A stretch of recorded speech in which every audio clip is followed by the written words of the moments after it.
Bonsoir à toutes et à tous, ravi de vous retrouver. C'est la 43e édition de la Solitaire du Figaro, Eric Bompard-Cachemire. Nous sommes toujours, et comme hier, en direct depuis le port de Paimpol et plus précisément Quai Neuf pour vous proposer l'édition numéro 2 du journal de cette solitaire. Ce soir, nous allons recevoir Adrien Hardy, le skipper d'Agir Recouvrement, c'est sa 5e participation. Nous recevrons également Jeanne Grégoire, skipper de Banque Populaire, Paul Meillat pour Skipper Massif 2011. L'autre skipper massif, mais millésime 2012, va nous accompagner également. Il s'agit de Fabien Delahaye. Et puis nous rencontrerons Erwan Tabarly, skipper de Nakara, Thierry Chabani pour Gélimat et le grand Villet Nicolas Jossier, skipper d'Inextenso. Un joli plateau que nous allons partager en compagnie du journaliste de Ouest France. Toujours un grand plaisir de retrouver notre ami Eric Orenberger. Bonsoir Eric. Merci Serge, bonsoir à tous. Ça va bien ? Bonsoir à Mathieu et bonsoir à Adrien. Et bonsoir Parfait. À toi Serge. Nous allons rencontrer ces marins. Dans l'immédiat, je me retourne vers Mathieu Sarraud. Mathieu Sarraud, qui est le commissaire général de Penwick, donc commissaire général de cette solitaire du Figaro. Eric Bompard-Cachemire. La solitaire, cette année, a connu quelques changements. Déjà, elle est en juin, contrairement aux années précédentes. Pour quelle raison, Mathieu ? On s'était dit au moment où on a repris l'organisation de cette épreuve, quelles en étaient pour nous les faiblesses. On avait rencontré pas mal d'armateurs, des partenaires des bateaux. On avait rencontré aussi plusieurs villes qui nous disaient qu'effectivement c'était un événement qui était magnifique, mais qui était compliqué à organiser au mois d'août pour certains. Je pense aux armateurs d'abord qui nous disaient nous, c'est la colonne vertébrale du circuit Figaro-Beneteau. Malheureusement, c'est le moment où on ne peut pas, on est en vacances, où nos partenaires ou nos clients sont en vacances aussi, et c'est vrai qu'on ne peut pas bénéficier de l'événement. La même chose pour les villes. Une ville comme Paimpol, au mois d'août, ne peut pas se permettre d'accueillir un tel événement.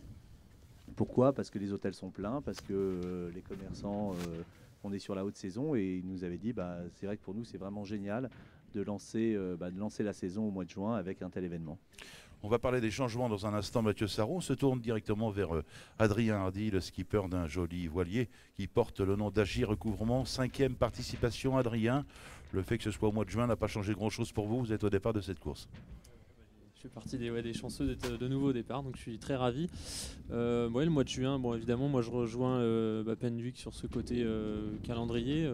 Mon sponsor Agir Recouvrement, en tout cas, est très content d'être là au départ un peu plus tôt dans la saison. Ça permet effectivement un plus grand suivi en interne et puis d'inviter du monde au départ.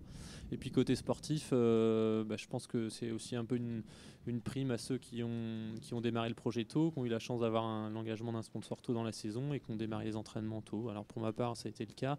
Depuis le mois de janvier, je suis sur l'eau à m'entraîner, donc tout se présente bien.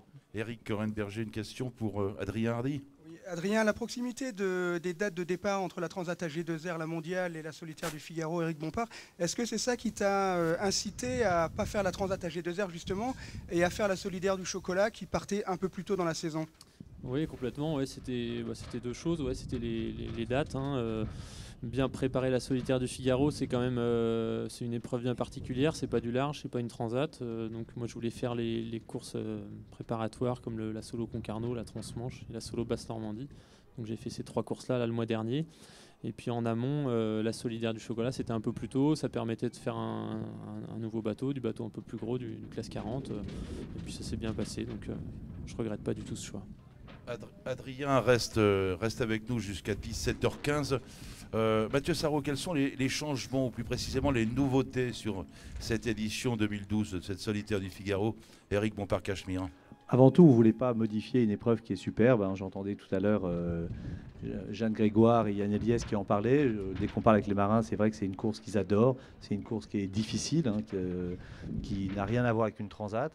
Mais les nouveautés, on va positionner les bateaux parce que c'est vrai qu'on avait une frustration en la suivant, nous, en tant qu'organisateurs d'autres courses, de ne pas savoir où étaient les bateaux, de travailler que sur 5 classements par jour, de ne pas voir évoluer les bateaux.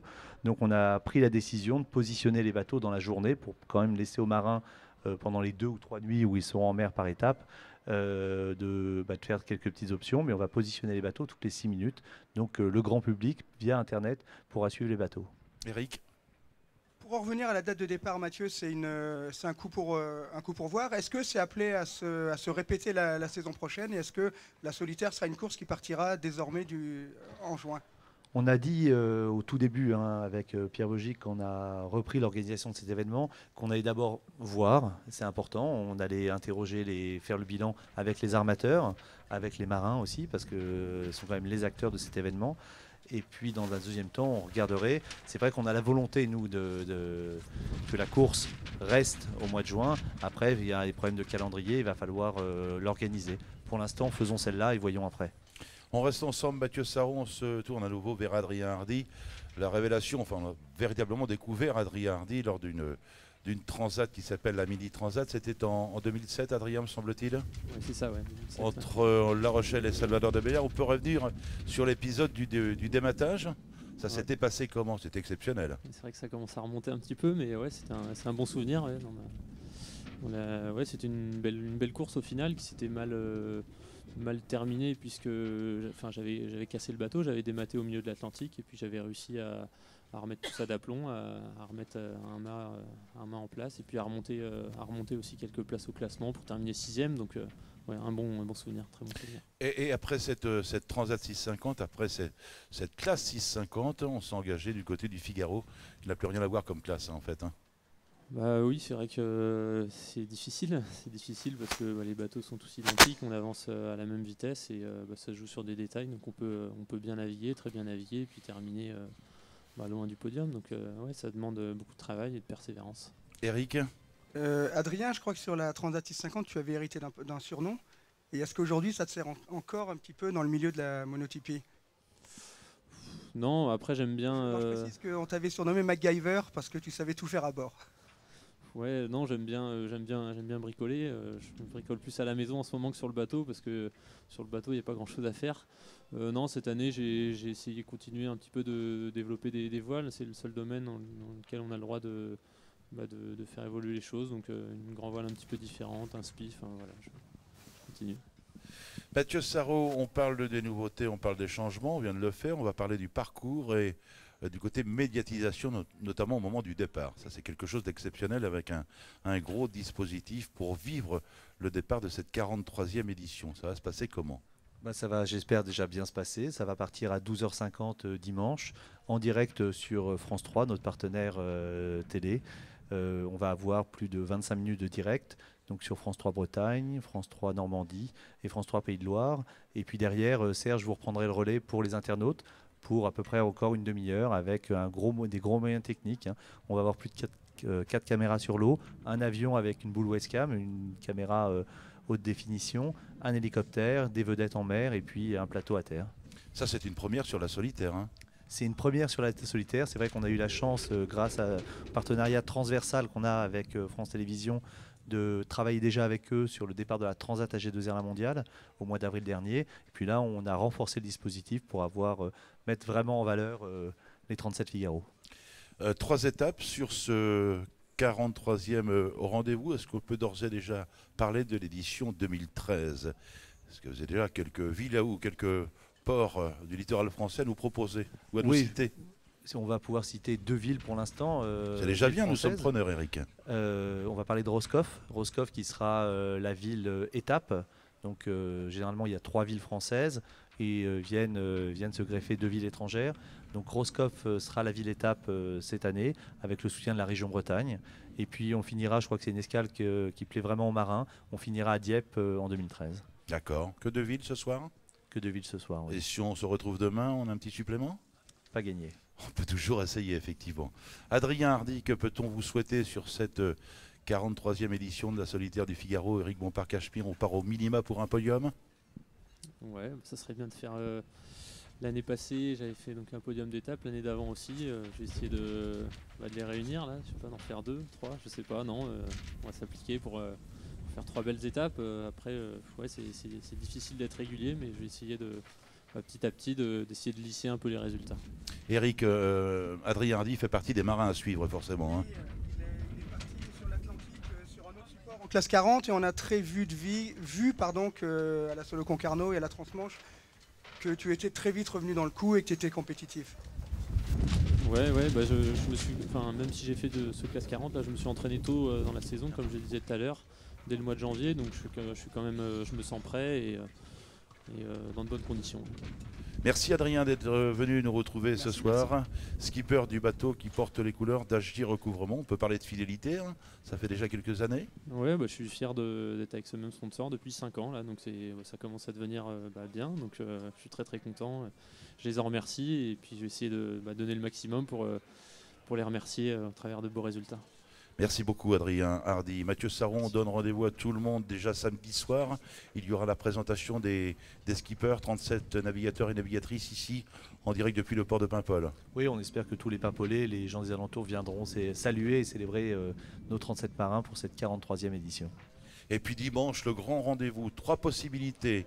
Restez chez vous, ça c'est une possibilité. Donc en direct sur Internet, sinon sur France 3 Bretagne, Pays de la Loire et Normandie. L'autre possibilité, c'est d'aller faire un petit tour sur le littoral. Alors il y a un point extraordinaire, paraît-il que c'est la pointe de Billefot ici, Mathieu, vous me confirmez? Oui, on est allé repérer donc avec les Paimpolais, les gens qui connaissaient bien le coin, et pour essayer de faire une ligne le plus proche possible de la terre. Donc on va avoir une ligne de départ sous la pointe de Billefot, avec un très beau paysage, le phare de l'Hospic, et puis un premier parcours côtier que j'espère relever et où les 37 marins pourront s'illustrer. Et puis enfin, il est bon de rappeler qu'à Paimpol, on a pour habitude de faire bien les choses, puisque l'Office du tourisme met à disposition de toute personne qui va embarquer un bateau à passagers pour une modique somme, je crois que c'est 30 €. On part à 11h30, on revient à 15h30. On est à proximité de la ligne de départ, on est au dispositif et au cœur du spectacle. Merci Mathieu Sarraud, commissaire général de Penwick, d'avoir été avec nous. Et à nouveau, bonne fin de semaine à Adrien Hardy. On lui souhaite, Eric Orenberger, bonne mer et bon vent, Adrien. Et toute la réussite possible. Merci beaucoup, bonne soirée. Bonsoir. Drôle de temps, Eric, ce soir, hein. Du vent, de la pluie un petit peu. C'est l'été aujourd'hui, mais c'est vrai qu'on aurait espéré un petit peu plus de soleil comme en début de semaine, mais je pense que ça va s'améliorer dans les jours à venir. Oui, vous connaissez la musique, hein. C'est la fête d'ailleurs ce soir de la musique. Dans un instant, nous parlerons avec Cyril Duchesne, notre ami de Météo Consult. Mais écoutez, on va enchaîner, hein. Nous sommes en direct avec Jeanne Grégoire qui change de plateau. Elle était tout à l'heure en enregistrement sur l'émission présentée par Jimmy Pain et Gilbert Dréan, le Café de la Marine. Prends un micro, chère Jeanne. Et Bonjour. à tes côtés, bonsoir Jeanne. Et à tes côtés, Paul Meillat, c'est la 3e participation. Bonsoir Paul. Bonsoir Eric et Serge. Alors dites-moi, chère Jeanne, on peut parler de fidélité, hein.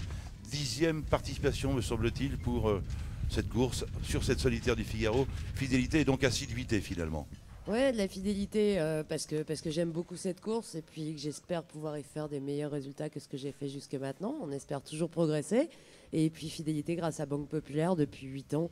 J'ai la chance de pouvoir m'aligner à chaque fois avec les moyens qu'il faut pour défendre leurs couleurs au départ de cette belle course. Alors avant de passer la parole à Eric Orenberger qui a plein de questions à te poser, en termes de bons résultats, je noterai quand même une 5e place en 2004, une 5e également en 2008.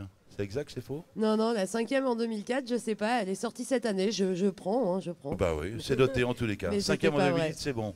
5e en 2008, c'est bon et j'en étais très très fière. Eric, une question pour Jeanne. Oui, j'en ai beaucoup pour Jeanne. Alors déjà, si tu aimes la solitaire, je crois que la solitaire t'aime beaucoup également. Je voudrais savoir pourquoi, je veux dire, tu brilles autant en double et pourquoi en solitaire, il n'y a qu'une 5e place alors que tu as beaucoup de talent. Et si tu peux nous parler un petit peu de Paimpol, parce que je crois que tu as un vrai coup de cœur pour ce port, pour cette ville, et que ton histoire au large est un petit peu débuté.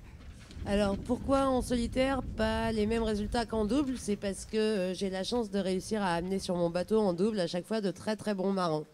Donc je pense qu'il me manque un petit peu quand je suis en solitaire et qu'ils font très bien leur boulot de co-skipper et qu'eux sont très bons et ils me forcent à être meilleur.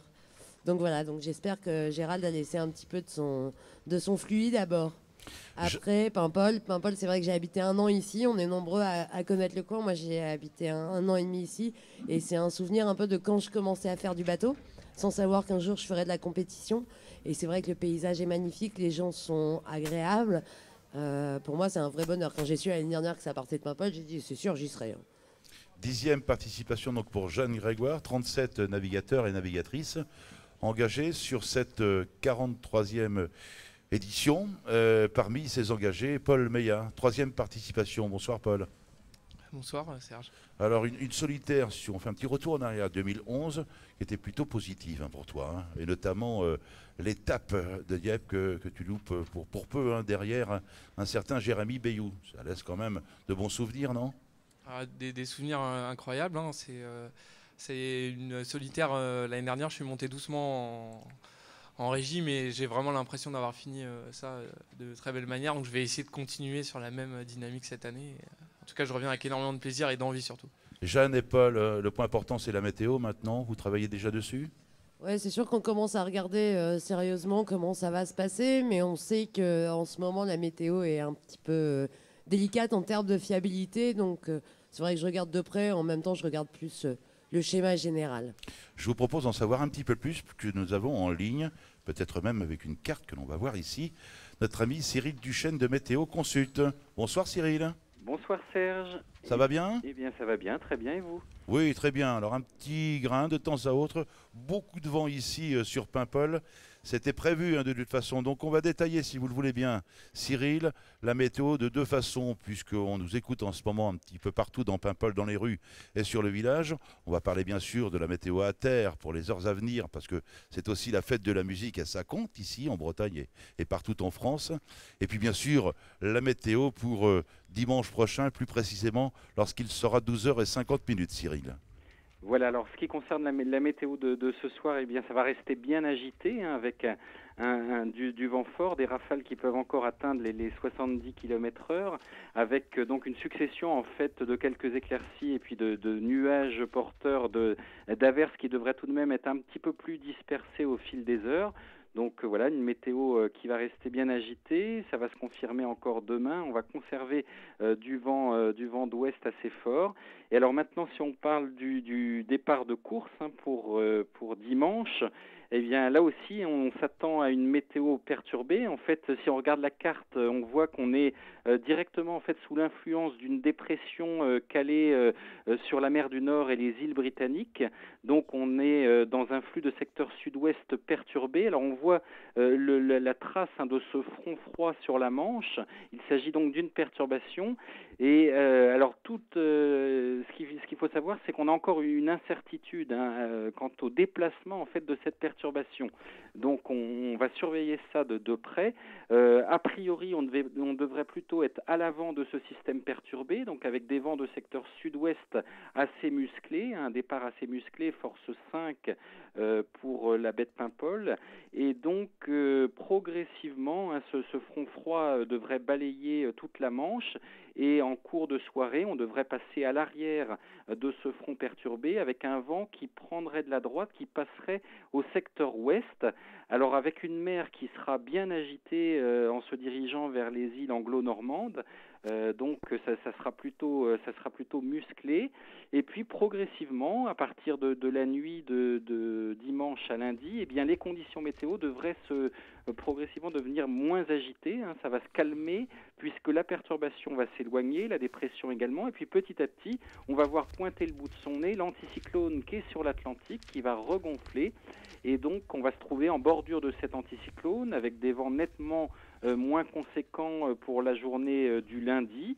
Ce seront a priori de petits vents d'ouest, 2 à 3 Beaufort, donc plus rien à voir avec l'agitation du départ. Et puis bien au fil des heures, progressivement, en fin de journée de lundi et au cours de la journée de mardi, en longeant les côtes sud de la Bretagne, puis ensuite en traversant le golfe de Gascogne, eh bien on va vraiment surveiller attentivement la position de l'anticyclone qui va se situer sur le golfe de Gascogne, en espérant qu'il ne va pas barrer la route en fait aux skippers, c'est-à-dire dans ce cas-là, on aurait des risques de pétole et évidemment de vent très faible, ce qui ralentirait énormément la course. En revanche, si cet anticyclone, eh bien, il reste un petit peu à l'ouest, on passerait en bordure et on conserverait un petit peu de vent. Cyril, alors vous voyez que je mets beaucoup de si, il y a des interrogations, mais on voit qu'on va passer un petit peu finalement de la situation très perturbée et agitée à une situation beaucoup plus calme et anticyclonique, donc il y en aura un petit peu pour tout le monde. Bon Cyril, pour le départ dimanche, une note de fiabilité entre 1 et 10 qui s'élève à... Bah écoutez, je vais mettre du 7. Vous voyez, parce que je ne suis pas encore sûr de moi, donc je vais mettre du 7. La situation générale est assez bien vue dans son ensemble, mais par contre, il y a des réglages fins qu'il faut encore faire, parce que ça peut changer la donne. Ça peut encore changer la donne. Donc merci Cyril. Un rendez-vous demain ? Eh bien, un rendez-vous demain, pas de problème. Avec le même plaisir. Alors un petit mot, Jeanne et Paul, sur ce que vient de nous dire Cyril Duchesne sur les premières heures visiblement musclées en baie de Paimpol. Ouais, en gros, de manière plus pragmatique, ce qu'il vient de dire, c'est qu'on va planter des pieux et avoir du mal à s'alimenter pendant toute la première nuit et qu'on va se faire rincer, mais qu'il faudra pas se plaindre parce qu'après, on aura tout le temps de faire sécher, même un peu trop de temps. En plus pragmatique, ça veut dire ça. Même analyse pour Paul? Ouais, je disais à Jeanne en souriant, c'est que c'est un peu le programme de la Transat AG2R, mais en 3 jours. C'est-à-dire qu'on va partir dans une dépression, puis un anticyclone dont il va falloir faire le tour, et on va arriver avec les alizés Ariron, donc c'est super. Jeanne et Paul, je pense que dimanche soir, on sera beaucoup mieux que vous, visiblement. Est-ce que Paul, tu penses que cette première étape peut déjà causer des gros dégâts et des gros écarts? Sur la première partie, c'est je dirais des conditions classiques qu'on a assez souvent, donc il va pas y avoir des gros écarts, mais ça va niveler la course va être un petit peu nivelée par l'expérience, donc on risque d'avoir les gros bras de la série et probablement Jeanne en fera partie devant. Et après, l'autre problématique, ce sera le contournement de l'anticyclone, de savoir s'il est justement décalé ou pas vers l'ouest. Et là, il peut y avoir des écarts de route. Mais le fait de passer par les bières vidéo, déjà, va quand même réduire considérablement les options tactiques sur cette première étape. Jeanne, le public nous pose une question, on en a de temps à autre sur Internet, une question pour Jeanne Grégoire qui concerne le niveau des figaristes. C'est assez homogène, il y a un haut niveau. Pour être dans le coup, ça implique de bosser, beaucoup travailler, beaucoup s'entraîner. Ça fait partie des caractéristiques de Jeanne Grégoire. Une grosse bosseuse, dit-on. Ouais, c'est vrai qu'on se dit pas, on parle toujours de ceux qui ont un petit peu plus d'expérience, plus d'années en Figaro, mais en fait, tu peux pas t'appuyer seulement sur l'expérience. Tu es obligé de... tous les stages d'entraînement, je les ai faits autant que les bisous de cette année, de manière aussi engagée. Sur l'eau, et je pense que faut travailler tout le temps. C'est quoi ces stages? C'est du haut niveau. C'est quelle fréquence par exemple? Paul et moi, on est au centre d'entraînement de Port-la-Forêt. Donc c'est dirigé par Christian Lepape. Et on a 3 jours de stage tous les 15 jours en commun. Avec des journées bien denses, bien compliquées, parce que Christian il veut qu'on travaille, qu'on fasse aussi des parcours fatigués, parce qu'il pense que c'est le meilleur moyen de reproduire des conditions de course. Et après on navigue chacun de notre côté ou à 2-3 bateaux avec qui on s'entend bien les semaines où on n'est pas en stage. Et je pense que, moi je sais que cette année j'ai dû louper, je crois, le premier stage. Mais après, on essaye tout de suite de faire tous les stages. Moi, j'ai même fait Asso et Sable comme Paul juste avant la Transat pour vraiment engranger, surtout avec la solitaire qui était très collée avec la Transat. On savait que la préparation solitaire se ferait avant le départ de la Transat AG2R. Même chose pour Paul, stage indispensable pour être dans le coup. Ouais, exactement. En plus, quand on arrive comme moi par rapport à Jeanne, beaucoup moins d'expérience, donc j'ai besoin aussi de naviguer vraiment le plus possible. Et puis aussi par rapport à ces gens qui sont là depuis une dizaine d'années dans le pôle, on a vraiment besoin aussi de suivre toutes les formations météo qu'on fait à terre, les semaines où on navigue pas. Donc c'est vrai que ça fait un programme, moi déjà peut-être un petit peu plus léger que la première année, mais les bisous, ils ont vraiment un programme hivernal qui est, c'est-à-dire que pendant 6 mois, ils n'arrêtent pas, ils sont 5 jours, voire 7 jours sur 7 sur Port-la-Forêt à naviguer ou être en salle à étudier les cartes météo. On dit de Paul Meillat, force tranquille, plutôt redoutable, et sur ce millésime 2012, capable de jouer le podium. Ça te va comme définition? Ouais, moi ça me va très bien. Hein. C'est vrai que je suis conscient d'avoir vraiment réalisé une bonne performance l'année dernière, parce que 6e sur une 2e participation, c'était vraiment une super performance. Je sais que je suis capable de faire mieux, mais le problème est toujours le même en Figaro, c'est qu'on est... on est très nombreux à vouloir être sur le podium et très nombreux même à vouloir gagner la course, donc il va falloir rester concentré. Moi je crois que justement c'est mon caractère aussi de rester plutôt discret et puis de mener mon petit bonhomme le chemin tranquillement. Eric Rodenberger. Oui, Jeanne, tu es régulière, tu es toujours là. Un podium, c'est envisageable, c'est un objectif que tu ambitionnes cette année? Ouais, j'ambitionne le meilleur. En tout cas, je pars pour ça, en sachant que ce dont j'ai vraiment envie, c'est vraiment de bien naviguer. Tu vois, là, on peut le dire, sur plusieurs éditions, il y a des fois où tu passes à travers. Voilà, il y a les jeunes qui arrivent qui sont bons direct. Moi, j'ai mis déjà quelques années à y arriver. Et puis l'année dernière, je suis complètement passée à côté. J'ai fait un Figaro super nul. Du coup, je me suis pas vraiment fait plaisir. Enfin, tu vois, tu rentres dans une boule de neige et je pense que la spirale est un peu cassée, la mauvaise spirale. Et donc j'espère juste bien naviguer, faire des belles trajectoires, tenter des bons petits coups, que le bateau soit beau à naviguer. Et voilà, et que tout se passe bien dans le meilleur des mondes. Pas loin. Et le résultat, ça dépend des autres en fait. Comme on est nombreux, déjà je vais me concentrer sur ce que j'ai à faire moi et puis les autres je verrai bien après. Vous nous parlez du parcours tous les deux et de ces pièges éventuels. Parce que ça ne demande pas les pièges sur ce parcours. Hein. Ouais, bah, sur le départ, c'est vrai que c'est du long voyage. Je suis complètement d'accord avec Paul sur le début. Ça va être assez. On va être tous ensemble. C'est vrai alors, j'ai pas regardé le timing précis parce que, comme disait Cyril Duchesne, le timing précis du front pour le passage à la Pointe-Bretagne avec des courants assez forts, on peut pas encore vraiment dire est-ce qu'il y aura un passage à niveau ou pas. Par contre, je pense qu'en effet, l'anticyclone qui barre la route au milieu du golfe, ça peut être un terrible piège. On peut traduire pour nos internautes, qu'appelez-vous un passage à niveau? Un passage à niveau, ça veut dire par exemple 3 bateaux qui passent avec le courant avec eux. Et puis, dans le bon sens? Dans le bon sens, le courant qui pousse, donc le bateau il va encore plus vite que si simplement il naviguait grâce au vent. Et puis au fur et à mesure, la marée s'inverse. Et puis quand on a 1 mille de retard, c'est 1 mille qui se transforme en 3 000, en 4 000, en 5 000. Et en temps, puisqu'on rappelle que le classement général de cette solitaire se fait au temps. Ouais. Après, on sait qu'on arrive aussi à Riron et qu'à Riron, tout peut être joué à 15 000 de l'arrivée. Donc moi, j'ai pour caractère de prendre, enfin pas pour caractère, mais pour habitude de prendre des très mauvais départs. Et par contre, d'être capable de remonter plein de bateaux. Donc je ne m'affole jamais avant le passage à la ligne. 1432 000 nautiques, Eric Orenberger, c'est le menu proposé donc à ces 37 solitaires d'une course compliquée et difficile, mais ça ne les empêche pas d'avoir le sourire. À quelques jours du départ, visiblement décontracté et déjà dans la course, concentré déjà. Ouais, bah, je crois que ça fait aussi partie, chacun un petit peu ses petites routines de préparation. Moi là, juste avant le village de la solitaire, j'étais justement chez les kinés, donc pour me détendre un peu. Je crois que ça fait partie aussi de notre concentration, d'aller voir un petit peu sur les bateaux. On va voir le préparateur, on fait un point sur le travail qu'il y a à faire, on l'aide un petit peu. On a plein de choses à préparer, on fait un petit peu nos naves sur l'ordinateur, et ça permet de se mettre tout doucement en condition et de rentrer dans sa bulle.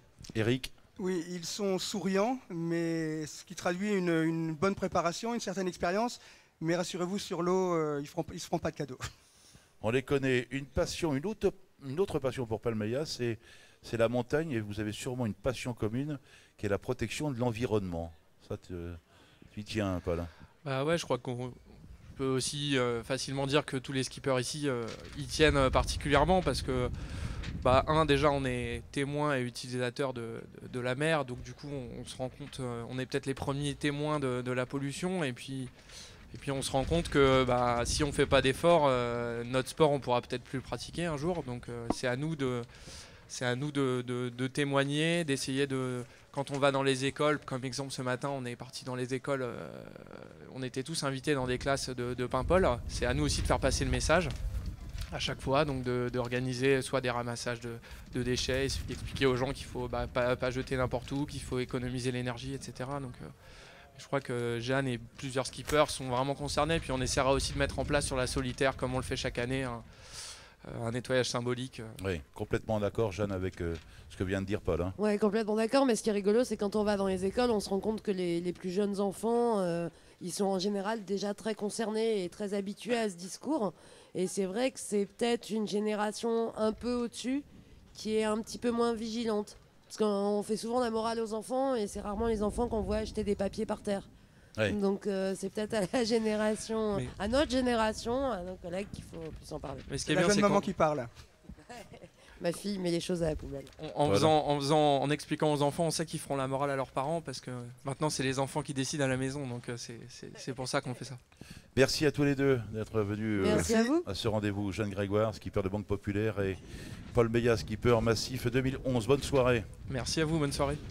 Samedi dernier, Eric Orenberger, vous étiez sur l'eau peut-être pour assister au prologue, dites-moi. J'aurais loupé pour rien au monde ce très très beau prologue, parti de Lézardrieux, avec la remontée du Trieux et cette régate au large de Bréas. On a eu un spectacle extraordinaire qu'on va revivre dans un instant, et juste après, nous accueillons Fabien Delahaye, skipper Massif 2012, et un certain Erwan Tabarly, skipper de Nakara. Je vous invite tout de suite à faire un petit retour en images en découvrant le sujet qui a été réalisé par la production Sea Evans. Retour sur le prologue Eric Bompard Cachemire. C'était samedi dernier.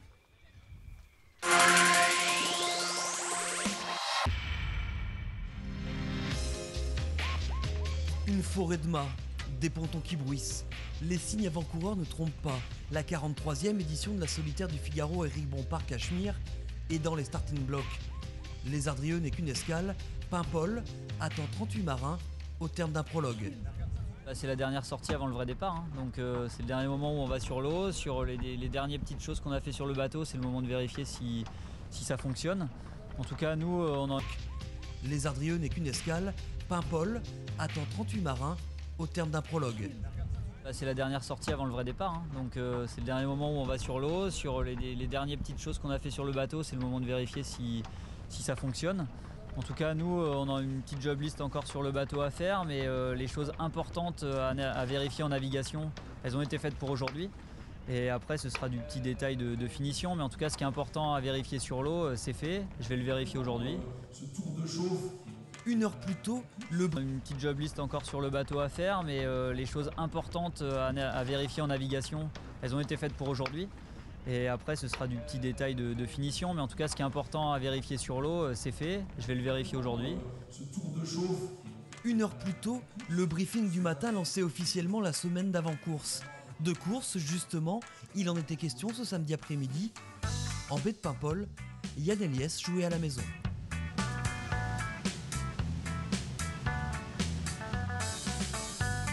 Briefing du matin lançait officiellement la semaine d'avant-course. De course, justement, il en était question ce samedi après-midi. En baie de Paimpol, Yann Eliès jouait à la maison.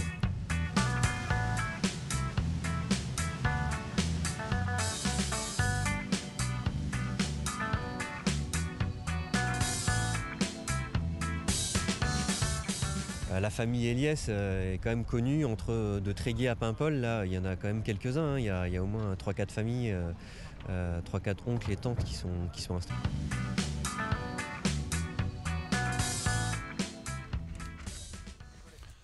De retour à l'antenne avec un petit problème de synchro concernant ce sujet que nous pourrons revoir et que vous pouvez revoir d'ailleurs puisqu'il est en ligne sur le site internet de la course. Je vous rappelle l'adresse, hein, www.lasolitaire.com, une adresse utile dimanche prochain pour suivre le départ en direct. Nous serons en direct 40 minutes approximativement avec un bon dispositif que vous expliquez tout à l'heure. Mathieu Sarraut, commissaire général de la course. Eric Orenberger, il y a du beau monde sur le plateau en ce moment. Fabien Delahaye, skipper massif 2012, et Erwan Tabarly, skipper de Nakara. Bonsoir à tous les deux. Une première question, Eric.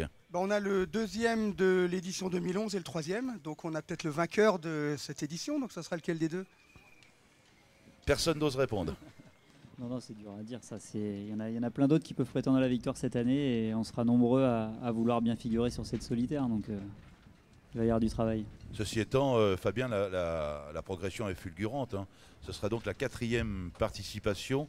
Est-ce dû au travail acharné, à l'entraînement? On en parlait tout à l'heure avec Jeanne Grégoire. Oui, c'est sûr qu'il y a beaucoup de travail. Là, c'est ma 4e saison sur le circuit Figaro. Les 3 dernières années sur le circuit, c'est vrai qu'on a beaucoup travaillé pour espérer avoir des résultats sur le circuit.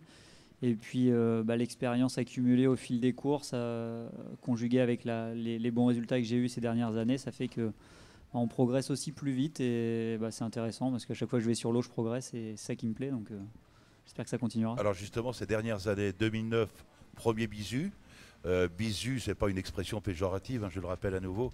C'est le navigateur ou la navigatrice qui participe pour la première fois à la solitaire. 2010, 10e. Et l'an dernier, 2011, 2e au général, avec une belle victoire et un bon moment à Caen, en Normandie, chez toi. Un bon souvenir, une belle solitaire, c'est sûr, 3 podiums d'étape sur 4. Je pouvais pas espérer mieux, une victoire à domicile, donc une belle 2e place. Maintenant, il y avait Jérémy qui était plus fort et c'est comme ça veut dire qu'il y a encore beaucoup de choses à apprendre et j'espère en avoir appris depuis cette dernière édition pour pouvoir essayer de faire une belle solitaire cette année. Eric. Erwan, toi, c'est la 12e fois que tu reviens sur la solitaire du Figaro, Eric Bompard. Quand on regarde ton palmarès depuis 2-3 ans, il n'y a que des podiums. Impressionnant, hein? Voilà. Donc il manque plus que la touche finale. Donc est-ce que tu te sens prêt certainement, mais est-ce que ça va être dans les semaines à venir? J'aimerais bien. C'est vrai que je touche de très près. J'effleure du doigt peut-être certaines fois la victoire sur une transat par exemple. Et j'aimerais bien là sur la solitaire enfin réussir à accrocher une grosse épreuve du circuit Figaro. Et donc je vais partir avec le couteau entre les dents comme d'habitude, et faire le maximum. Et puis on verra bien comment ça va se passer. En tout cas, je vais donner le maximum. il manque finalement le petit déclic, hein, parce que 9 fois dans les 10 premiers, podium en 2011. Force est de constater que si la solitaire se jouait au point, Erwan Tabarly aura peut-être déjà plusieurs victoires. Sauf que c'est autant, c'est comme ça. Le petit déclic, ça peut être quoi alors?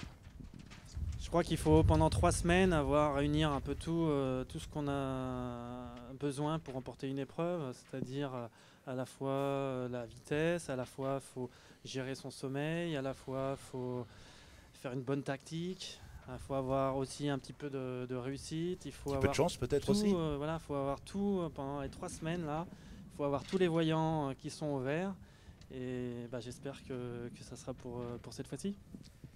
On te le souhaite bien sûr, Erwan, mais on a l'impression que le jour où tu vas décrocher la victoire, derrière, il y en aura beaucoup d'autres derrière. On va déjà essayer, d'en remporter une, et puis on verra après. Mais déjà, je me concentre sur la solitaire. Voilà, l'objectif, il est clair, c'est d'essayer de remporter la solitaire du Figaro. Hein, je le cache pas, et puis on verra. Je suis pas le seul, Fabien. Et là aussi, il y en a plein d'autres et la lutte sera acharnée. C'est ce qui fait aussi la beauté de cette course.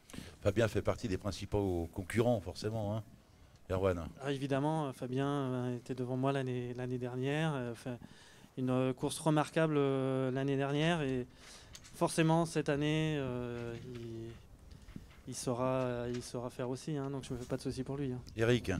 Fabien, pour ta 3e participation l'an dernier, tu as échoué à la 2e place, qui est déjà une réelle performance. Sur quel plan tu te sens plus fort cette année, avec une année supplémentaire d'entraînement sur l'eau, de maturité?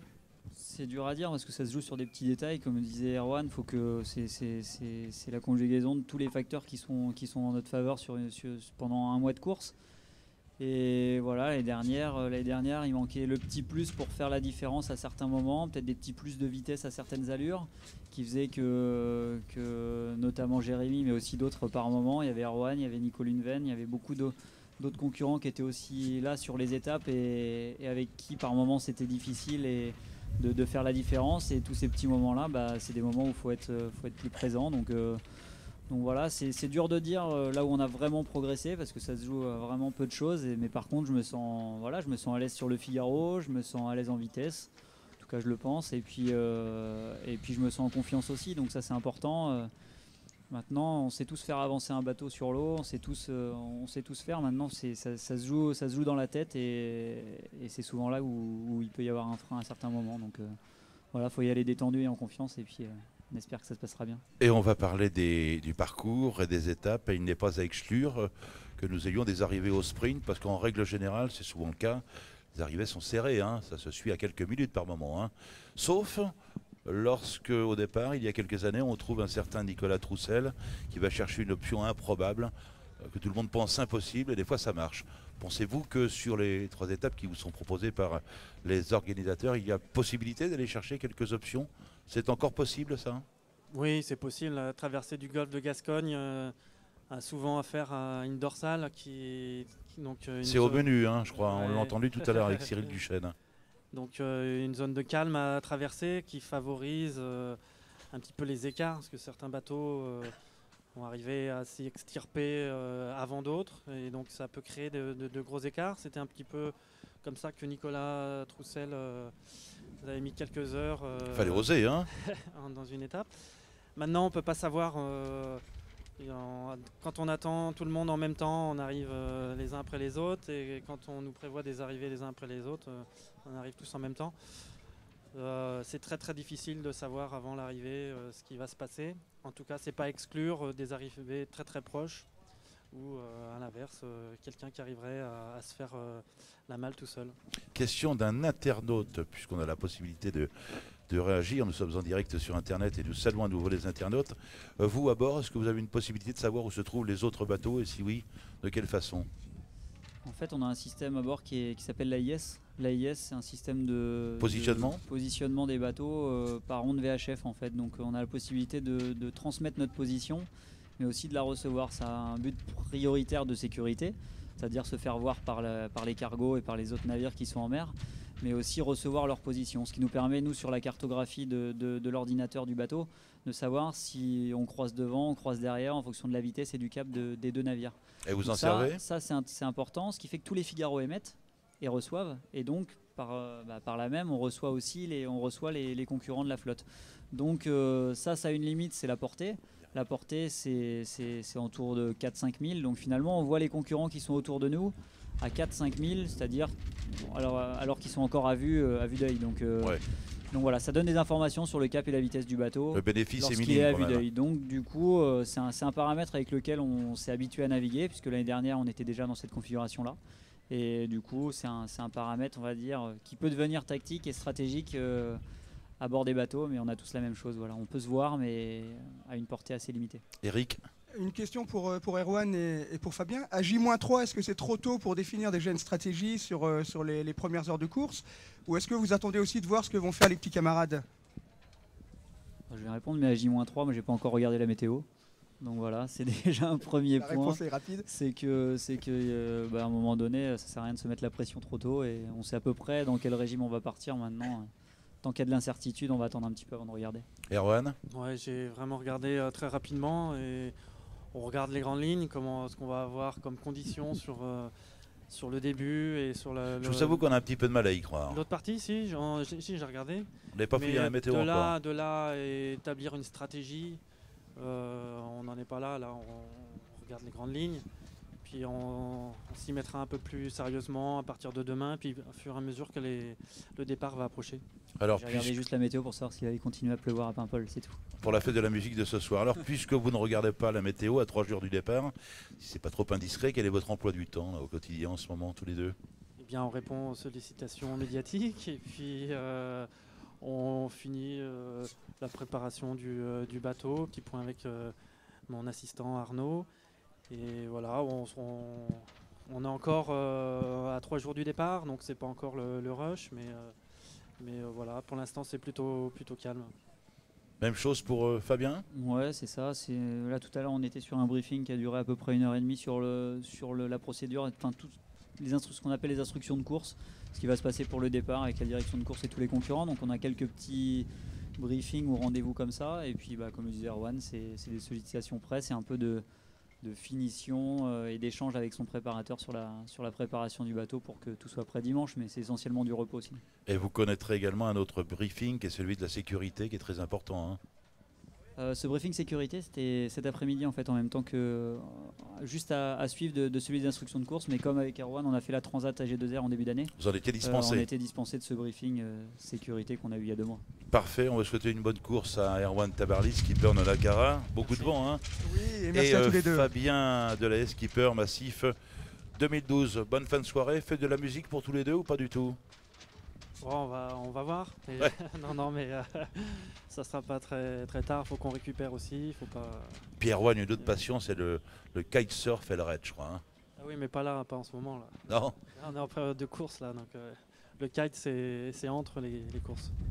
Merci à tous les deux encore une fois d'être passés nous voir ce soir. Bonne course, bonne mer et bon vent. Dans un instant, on va recevoir Thierry Chabani. Thierry Chabani est le skipper du voilier Gélimat, et nous ne pourrons pas avoir Nicolas Jossier qui est retenu pour le briefing dont on parlait tout à l'heure. Ceci étant, on le recevra demain ou encore samedi. Demain, vendredi, mêmes horaires, 17-18 h.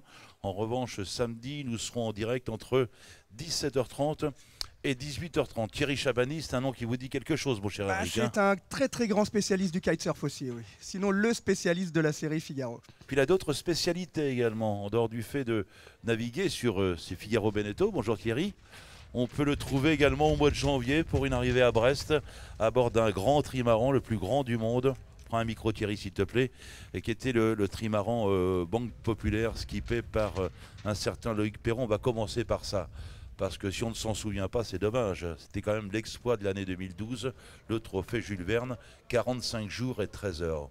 On sort intact d'une telle expérience, Thierry? On s'en sort bonifié, pourquoi pas? Ah bah oui, parce que c'était extraordinaire à vivre, très enrichissant d'un point de vue sportif, humain, technique, technologique. Donc voilà, 45 jours de bonheur partagés sur ce bateau, sur Banque Populaire 5, l'arrivée extraordinaire, si tu as pu la vivre. Pour nous, de l'intérieur, c'était magique de voir autant de bateaux dans le goulet de Brest. Voilà, partager tout ça après ces 45 jours autour du monde. C'était une délivrance et puis un vrai bonheur. Retrouver les familles, tout ça, c'est vrai que j'ai rarement vécu quelque chose comme ça en course au large. Oui, Eric.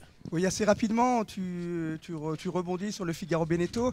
En termes de vitesse, de performance, c'est pas difficile de se remettre dedans avec un bateau qui va quand même un petit peu moins vite. Bah, c'est sûr que ça n'a rien à voir, quoi, hein. On se demande même si c'est le même sport. Mais c'était quoi la moyenne sur le Jules Verne d'ailleurs? La moyenne sur le parcours exact du bateau, je crois que c'était aux alentours de 26 nœuds. Bon, après, on a fait des pointes à pas loin de 48 nœuds, 49 nœuds, donc c'était très rapide. Et puis, c'était un bateau magique, vraiment magique. Ouais. Bon, et si. C'est vrai que revenir sur le Figaro, c'est. Déjà, j'ai de la chance de le faire grâce à mon partenaire Gédimat et voilà, j'ai jamais gagné la solitaire du Figaro. J'ai fait 2e, donc revenir, ça paraissait logique. Je crois que tant que je l'aurais pas gagné, je reviendrai. Donc, 2e en 2006, 4e en 2009, d'excellents résultats, 7e en 2011, une certaine régularité. Donc c'est un format de course qui te convient, toi. Hein. Déjà le solitaire. Je trouve que c'est un format qui t'intéresse. C'est un format de course qui convient au bateau. Disons que je trouve que le Figaro Beneteau, il est vraiment bien pour la solitaire du Figaro. Donc c'est agréable de faire ces étapes-là avec ce bateau pour aller chercher les cailloux, le courant, tout ça, tout ce qui se passe sur les étapes de ce format-là, avec un petit peu de côtier, un petit peu de large. Et je trouve que le bateau est très adapté pour ça. Et c'est vrai que c'est un plaisir de retrouver les concurrents, c'est un plaisir de régater au contact, de faire des belles manches et des belles arrivées, quoi. C'est vrai que là c'est ma 11e, mais j'ai pas de lassitude et je suis toujours très content de venir. Toujours le même plaisir alors que nous saluons l'arrivée ici du dernier vainqueur de la Transat H2R, la mondiale, en compagnie du talentueux Gilles Darmanvon. C'est Charlie Dalin qui est venu nous retrouver, skipper à bord du bateau Keopsis. Ça va bien, Charlie? Oui, bonsoir. Très bien. On se retrouve dans un instant. On va continuer l'entretien avec Thierry Chabani. Tu avais une question, oui, Eric? Le Tour du Monde, le trophée Jules Verne, c'est pas le même sport que la solitaire.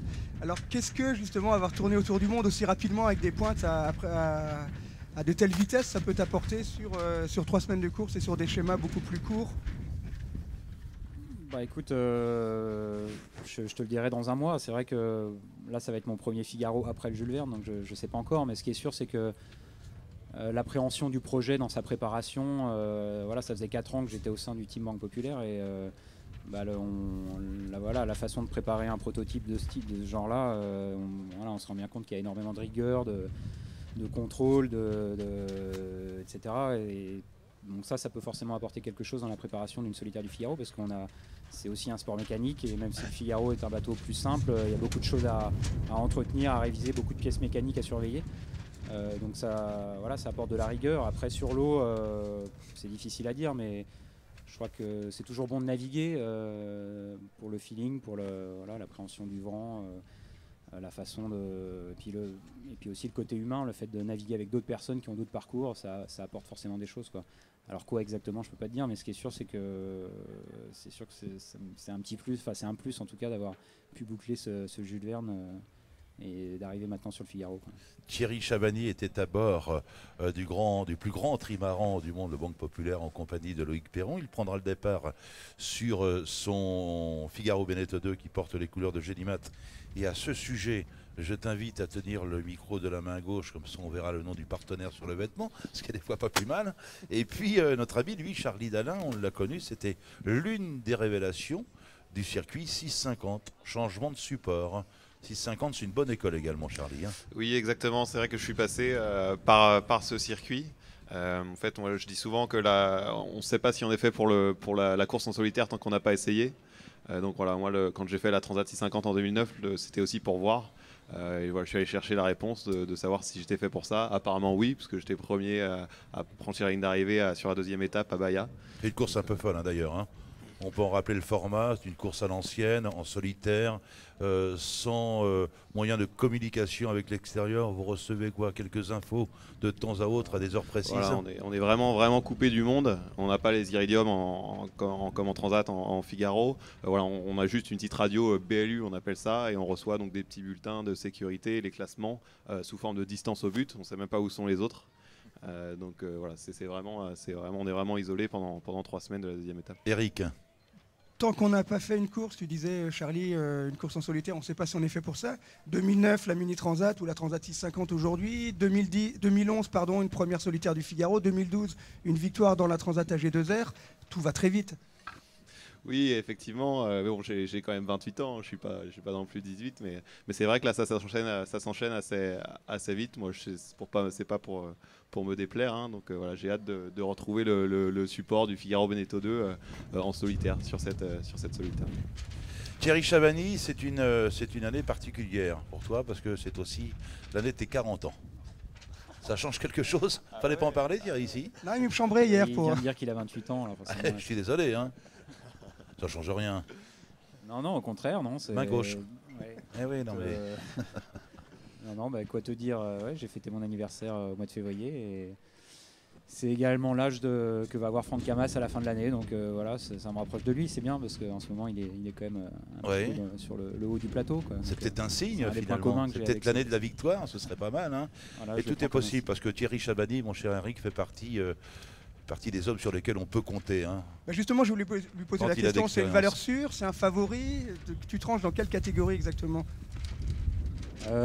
Écoute, moi je veux bien être favori, ça me dérange pas. Maintenant, c'est sûr que en heure de navigation, c'est pas moi qui ai fait le plus de Figaro cette année. Enfin, à part c'est vrai que j'ai quand même fait la Transat AG2R, mais disons dans la partie d'entraînement hivernale, j'en ai pas fait beaucoup du fait du Jules Verne. Je suis arrivé quand même assez tard et il a fallu rapidement préparer la Transat AG2R. Entre la Transat AG2R et le Figaro, il y avait à peine une semaine, donc qui a servi à remettre en état le bateau rapidement. J'ai fait le convoyage pour venir ici, mais c'est vrai que voilà, maintenant j'ai quand même fait la solitaire l'année dernière, j'ai fait le Tour de Bretagne l'année dernière, donc les sensations sur le bateau, je les ai récupérées rapidement. Le bateau est prêt, j'ai la chance de faire ma deuxième année avec Gédimat, donc forcément ça simplifie les choses, le fait de prêtre.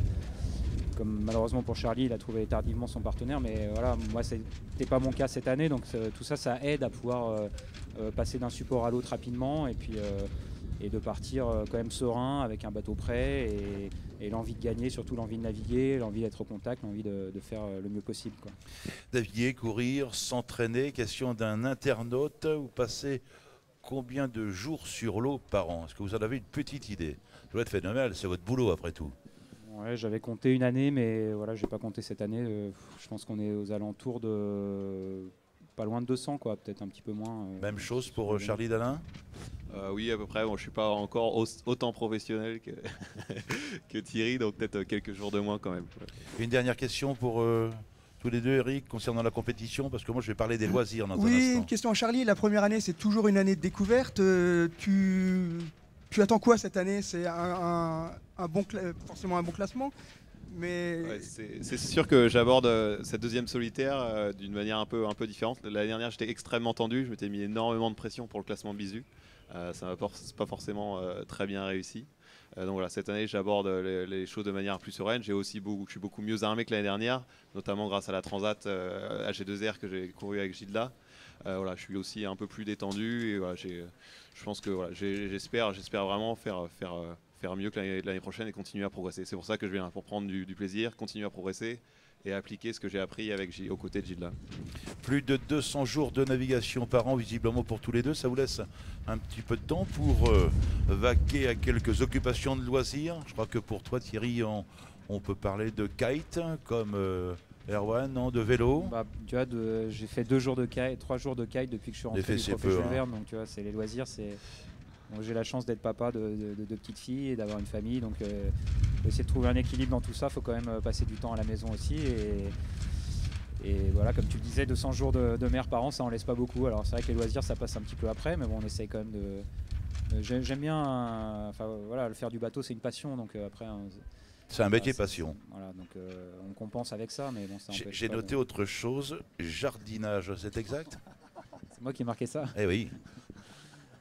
Eh bien, écoute, le jardin, ouais, j'aime bien la nature d'une manière générale, la mer et tout ça, mais j'aime bien aussi les endroits avec de la verdure. Donc voilà, j'ai un terrain que j'entretiens. Enfin, il n'est pas encore entretenu. Et puis un autre loisir, évidemment, grâce à votre partenaire, qui est le bricolage, grâce à votre partenaire maintenant. Une nouvelle passion, Thierry. Ouais, bah ça c'est. Non, mais faut savoir bricoler quand on fait du bateau. Je crois que les bons marins, c'est des gens qui savent résoudre les problèmes mécaniques, techniques sur un bateau aussi rapidement, trouver des solutions. Sport mécanique, on le rappelle. Absolument, ouais. Donc on est un peu obligé de savoir tenir un tournevis, utiliser de la colle, etc. Ouais. Jardinage, bricolage, la maison est terminée. On n'est pas loin d'emménager, mais c'est pas encore fait. Mais on y croit. Des passions pour Charlie en dehors de la navigation? Oui, effectivement, déjà, la voile c'est ma première passion déjà, donc j'ai énormément de chance de pouvoir faire ça. Après, la saison cette année ça s'enchaîne très très vite, donc voilà, à part la piscine, la musculation cet hiver, j'ai pas vraiment eu le temps de faire grand chose cette année. On va vous souhaiter une très bonne course à tous les deux, sincèrement, et de vous retrouver lorsque nous serons à Cherbourg. Octeville, le plus haut perché dans le classement. Mais moi, je ne serais pas surpris de voir un des deux, pourquoi pas les deux dans un top 10 ou pourquoi pas un top 5, hein, Eric, hein. Ce ne serait pas une surprise, hein? Le top 10, ça paraît être un objectif raisonnable, et le top 5, oui, c'est vrai que c'est envisageable. C'est tout le bonheur que nous vous souhaitons en tous les cas. Bonne soirée à tous les deux. Merci Thierry. Merci. Et merci à Charlie. Eric, on va se quitter dans un instant puisqu'on va rendre l'antenne dans 3 minutes. On va simplement rappeler que demain, nous aurons une autre émission. Alors, toujours entre 17 et 18h. Alors, écoutez bien, parce qu'il y a beaucoup de monde. Nous recevrons monsieur le maire de Paimpol, monsieur Jean-Yves de Chaise-Martin. Pour Figaro Nautisme, monsieur Éric Savanros. Nous recevrons également Benjamin Bourgine, que vous connaissez bien, hein, Éric. Hein, l'immense Benjamin. Notre ami de Radio France. Un écrivain de l'Académie française, Éric Orsena, sera avec nous demain soir. Amoureux de la région et des Côtes d'Armor. Absolument. Et puis les marins, Anthony Marchand, Julien Villion, Sébastien Picot. Nous aurons également Corentin Euro, le Lorientais Yannick Livory, Morgan Lagravière, redoutable marin sur lequel il faudra compter. Attention, attention. Et puis alors Gilles Damorvan et le célèbre et indispensable Jean-Paul Mourin. Ce sera sa 26e participation. Avant de vous quitter, je me dois avec un grand plaisir de remercier toutes les personnes qui nous ont aidés à préparer, à monter cette émission, qui n'était pas facile, hein, parce que la météo était particulièrement perturbée et agitée ce soir. Donc à la réalisation, Jean-Christophe Villigier, Laurent Jonker, Jennifer Sock. Merci à Flora Squarnet qui fait un excellent travail, tout comme l'ami Jean-Valéry Tarasco à la régie et Aurélien Gorette. Merci infiniment. Et puis on se retrouve demain, nous, de 17 à 18h. Au revoir Eric. Au revoir et merci Serge de m'avoir accueilli, c'est très gentil. À demain, merci beaucoup.